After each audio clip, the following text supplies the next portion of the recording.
Mike Silver wrote this. 49ers skip convention, embrace drama, keeping Jimmy Garoppolo. Here's what Silver wrote. Like many young quarterbacks, Lance experienced his share of stumbles. Most concerning, he had issues with accuracy and consistency. Sometimes during OTAs, he looked like a guy who could zip the ball from point A to point B with NFL caliber proficiency. At other times, he looked like Ricky Wild Thing Vaughn. Ooh, good Changes drop. in his throwing motion, apparently provoked by the previous season's finger injury, led to arm fatigue and some skip throws. You'd better believe Shanahan and his assistants were at least somewhat unnerved. Lance could have alleviated those concerns this summer, but his training camp performances were uneven at best, with a healthy share of missed layups and throws that landed nowhere near the intended target. And while last Thursday's exhibition finale in Houston may have been in Shanahan eyes, quote, a dumbass preseason game, end quote, QB1 clearly didn't make enough of an impression to convince his coach to ride or die with Nate Sudfeld and Brock Purdy as the sole alternatives in 2022. I'm glad Silver has kind of come back into this ecosystem because he's rattled some cages. And I think the internet sometimes there's a groupthink element where they like stick together and they will push against anything that they hear that they don't like, and everyone will pile on. Silver was right about the arm fatigue. Kyle even admitted it, but no one really wanted to be like, for the record, Kyle. We never doubted it because of what you're saying. We think Mike Silver's sources are solid. Well, Mike Silver knows people with the 49ers. That's undisputable. And the internet, let's face it, for the most part, does not. And not only does he know people, he's clearly saying without saying, like, they were unnerved because he fucking talked to them. Mike Silver knows everybody on every staff. I would have guessed 3, 4, 5 people, front office, coaching staffs per team. And this Niner team, I would say, could be stocked with people. I think he knows for a fact that Trey Lance has made him nervous. And what did he use as a specific example? Something we had talked about. It's the easy throws. And that's what drives Kyle nuts because he's going to get him a ton of easy throws. Remember when Jimmy went down and the backups, the CJ and Nick Mullins, and he would just have easy throws and they would miss them? You can't miss easy throws in this offense because he spends all week long getting you ready. And it might just be a wheel route, but the way he schemed it, that wheel route's about to go for 47 yards. And if you hit fucking Mike Zimmer on the sideline instead of Trey Sermon's hands, or Kyle Juszczyk down the side or whatever, and you're hitting the trainer with the Lions, like it's a disaster. And that's made them nervous. Like I think this is not an opinion. These are facts coming from the 49ers coaching staff. They are, and this is where I don't think it's arguable. They wanted this to happen, and they were interested where maybe they weren't originally. After more and more, they're concerned that he's not quite ready. And I talked to someone pretty close today that said, I think it's fair to say that they think maybe the development isn't quite there, and they're going to start him. But like he was a royal project when you factor in that he had barely played. Now, to me, he eventually has to play. So like, this is the next natural step of his development is to play. But now the question is, if he starts missing some layups, are we going back and forth? Does this become collegiate? It's Jim Harbaugh. I think it's all on the table moving forward because here's what I think what Mike's alluding to, and we'll get into what Mayoko said, and this is just the reality. Kyle's obsessed with winning games this year. That is just like he was last year, right? Just like he was last year. It's a 100% fact. He does not give 2 shits right now about 2023. He will worry about that when it comes. They spent all offseason doing everything humanly possible developing this guy. And right now, he has reservations that this guy can do it. Now, he's going to give him the chance to see, but he has a backup plan, a $6.5 million backup plan that, again, Kyle doesn't even like that much, but he knows that at least he can function with him if he needs to give this guy a couple games off. What I think could see possibilities here, if Trey has some moments, kind of like, the analytics in baseball have kind of changed this, but back in the day when Bochy's like, take a day, get your head right. One of those, like take a week off, get your head right, take a step back, start a couple games. If you struggled, take a step back, see it, and then maybe you start the next game, things like that. I think it's all on the table now. And I think Silver, I would recommend this to anyone listening who thinks Silver's been crazy this whole time. I'd recommend start reading him because what he's alluding to in some of his stuff is coming from the source. The head of the snake. Maybe not Kyle specifically, but a chance maybe Kyle specifically. Well, I think with Silver, and I believe this last year all the time with Mac Jones, that there was a truth in everything. And there turned out to be a truth in Silver. There turned out to be a truth in the Mac Jones stuff, even though everyone danced on the grave of everybody that said that they thought the Niners were drafting Mac Jones. Those people were not just randomly connecting dots between Kyle Shanahan and Mac Jones. Yesterday, Dante Whitner, 11 a.m., tweeted, "Oh, you got to wonder, is Jimmy going to be back on this team?" Right? So there are always these little drops of evidence out there that become very clear after the fact. And I think with Silver, he's had a career. What'd you say? Almost 30 years. He was covering the Niners back when John Lynch was playing at Stanford. So we take, I think what you've learned over years is the people who are tied in, they take educated, they're not guesses.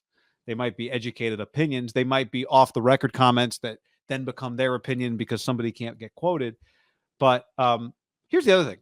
I think it's completely reasonable when you have a quarterback who started as few games as Trey Lance has started, who has thrown as few passes as Trey Lance has thrown, to not be completely sure about Trey Lance in terms of what you think he can be. I like Trey Lance. I am pro Trey Lance. You are pro Trey Lance. I don't know that Trey Lance is going to be their starting quarterback in 7 years. I don't know that Trey Lance is going to have to sign a max contract with them. And whether or not Jimmy Garoppolo was back, it'd be the same deal. If you said to me, do you like Trey Lance? I'd say yes. If you said, would you have taken Trey Lance or Justin Fields? I'd say Trey Lance. If you said Zach Wilson or Trey Lance, what would you do? I'd say Trey Lance. If you'd said, would you trade it up for Trey Lance? I'd have said yes. If you'd said, do you think Trey Lance is definitely going to be the next Josh Allen, Justin Herbert, Patrick Mahomes, or a top 10 quarterback on Sandoz tiers in the next 5 years? I'd say, I don't know. Maybe. And I think it's. I think the safe bet. You said you would be to bet against that, right? Oh, well, the safe bet is always to bet against it. But the safe bet would be to bet against it, even if Jimmy Garoppolo were not back, even if we knew for a fact Trey Lance was starting every game, regardless, with the exception of injury. Right? It is just the bet when a guy hasn't played a lot of football to go. The odds are against him. So while I think everything Silver said there is, I think everything Silver said is very reasonable. Because I think most quarterbacks, I don't know of anybody being a sure thing until you've seen them do it on the field, right? Like it's easy to look back and go, Josh Allen, it was really, really clear year one, this is where it was heading. How do you think Sean McDermott felt about Josh Allen after he'd started 2 games for the Buffalo Bills? Was he sure Josh Allen was the future of the Bills? I would be shocked if he was. Now, maybe he was more sure than Trey. I don't know. I don't know how you would compare it. But this is part of the deal. Like, I think it's easier to be optimistic in that situation when you're kind of blowing up a team and you're thinking big picture because you're just in the optimistic mindset. I think when you are on a good team, like the 49ers are roster-wise, and you're trying to, like, ultimately the Bills were thinking like the next 5 years. I'm not saying 49ers aren't thinking big picture, but they're obsessed with trying to win. They think they can win the Super Bowl this year. Yeah. Which, but my point is, ultimately, so a lot of you're much more pessimistic in that situation because you're short-sighted. Yeah, I mean, I just think a lot of quarterbacks in college football get offered a lot of stuff, and they've not played college football level opponents. They've been in camps. We don't really know until you get on the field. Ungulule got Dr. Pepper before he started a game. That's right, and it was not a good use of Dr. Pepper's money, probably. No. So Trey Lance hasn't played, so we can't know. But Kyle Shanahan knows this. This team should be really good. And the last thing he wants to do is get to week 6 and realize that Trey Lance can't help him win a championship this year. Yeah, I do think, and I'm not trying to like write this guy's career off. I'm just judging him from Kyle Shanahan's actions that like he is not, if it weren't going to work, he's not just going to go down with the ship. We have, like you said yesterday, let's start believing them what they're saying. Let's start watching their history. And I think we always try to like, oh, this is not going to happen. This is not. And it's like, well, it did before, and now it's happening again. Kyle Shanahan pivoted off RG3 pretty quickly. Now, a lot different. He didn't want him in the first place. But part of it, like, he will not let shitty play lose him games over and over at that position. We saw it once with CJ and Robert Nick also Mullins. was getting hurt, right? And opened the door a little bit. Let's use CJ and Nick Mullins. He had drafted him in the 3rd round. It was pretty clear early on, like, this, you cannot start CJ. Boom, they went undrafted free agent. Nick Mullins started a couple games later. I just think he's pretty ruthless at that position because all he's consumed with is trying to win, and that's his baby. You're the point guard of his team. And the number one thing that it always said, like, he was big on accuracy. Ultimately, he wanted Drew Brees meets Lamar Jackson. Well, what's ultimately saying? An athletic guy who's accurate. Kevin O'Connell, I listened to him with Coward had him on, and he's like, he kind of views himself now. He's like, I learned so much from McVay, and McVay obviously learned so much from the Shanahan. And Callan asked him like the number one, if you gave two attributes that are must-haves when you're evaluating a quarterback, and he said the number one thing I look for is accuracy, because me as a player, for example, and remember he was once a third-round pick to the New England Patriots. He's like, my downfall ultimately was I wasn't an accurate thrower. When the ball came out of my hands, I didn't quite always know where it was going. Even I thought I knew, but it wouldn't go there. And I would say through, Trey's limited experience as a player and then watching him at training camp, like that is his knock, is it not? Yeah. And if that's your knock, and it was Josh Allen's too, he fixed it. Can Dre fix it? Of course. Again, you and I are optimistic, the fan base optimistic. One guy is a little, you could say, pessimistic might even be too strong of a way to describe it, but at least uneasy with that being a problem right now, and that's the boss. Like that's not arguable anymore. I think this is. I see. I don't even know if I would say pessimistic. I think Kyle is just very naturally pragmatic. Might this guy not be good? Yes, of course. The percentages say he might not be the future. I can have Jimmy Garoppolo. Might he be better than Trey Lance? Yes, he might. I can have him. Great. I'll take him. I always think back with Kyle to think about, I think there's some great insight in Kyle's thinking. I really relate to this. I don't know. You might too, but I remember last year, the year before, Kyle went on Rich Eisen's show and gave one of my favorite quotes. He was talking about his wife, and he said, we were house hunting when we moved out here, and every house we went into, I'd be like, I hate that. I hate that. I hate that. I hate that. And finally his wife started breaking down crying. She said, why do you hate everything? He said, I don't hate everything. I want this house. She's like, you just said you hated it. He was like, no, I was just evaluating. In the end, this is the best one for me. And I think that's I think that's some insight into Kyle. You do that wrong. You do that wrong. You do that wrong. You do that wrong. I believe in you. Let's roll.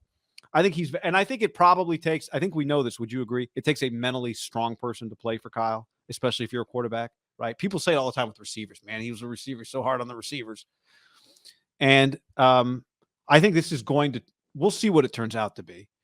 But if Trey Lance succeeds, if I were to go glass half full, if Trey Lance succeeds, we would say not only did he succeed as a quarterback in the NFL, that is very hard, but he did it despite what is a pretty awkward situation. And that's the question. The ultimate question is Kyle Shanahan making it harder for Trey Lance to succeed this year?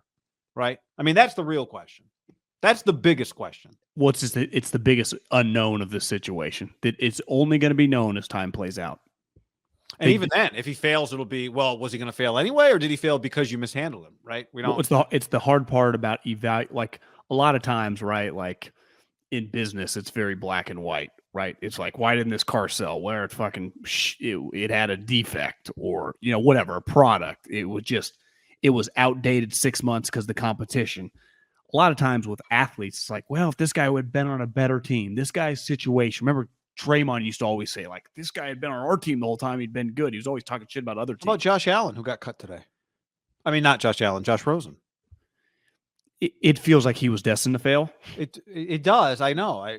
I was talking to buddy Yogi Roth today. I'm like, do you think it was? I asked him, was it destined to fail? He's like, I don't know. I don't think so. I think he's a good guy. I don't think it was destined to fail, but it's hard to know. We'll just never know.